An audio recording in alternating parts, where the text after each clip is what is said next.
Guys, luluto tayo ng adobo. Dito na pala ako kukuha ng mantika niyan mga lods. So, mamantikahin lang natin ito mga lods. Ayan, medyo nagmamantika na siya. Lumalabas na yung mantika niyan mga lods. Masyado kasi mataba yung hindi nabili ko. Kaya dito na rin ako kumuha ng pangisa ko. Palabasin ko lang yung kanyang mantika. Para kahit paano makasipit sa mantika. Medyo lumabas na. Pwede na natin ibisa. Simulan na natin yung bawang. Ginahit-gahit ko na nga pala yung aking mga sangkap. Bawang, sibuyas, potato, saka red bell pepper. Isa na natin mag-isa. Una ko din yung bawang. Palabasin ko lang yung aroma niya.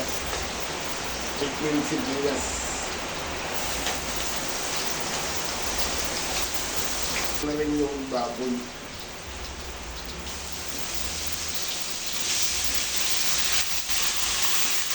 Ako na siya ng dahon ng rawler.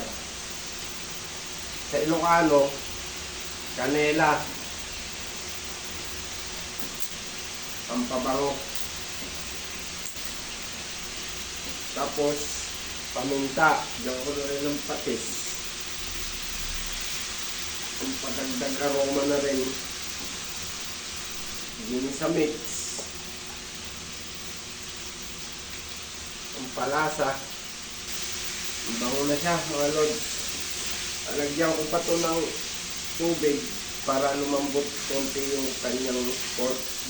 Ginigisa ko lang siya para lumabas yung kung ilagay, ito ko yun na rin. Lagyan ko na rin at todo.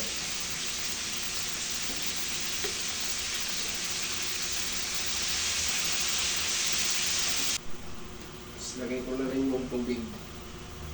Palambutin lang natin yung karne. Takpan lods. Ayan na siya. Sarap na magluto habang may tinatagay.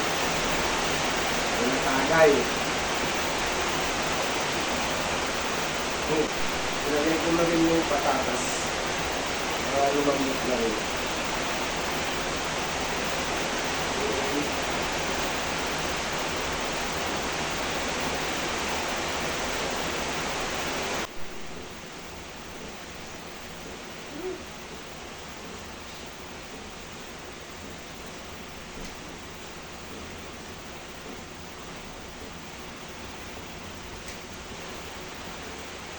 Bell pepper, red bell pepper. Pampabango na rin.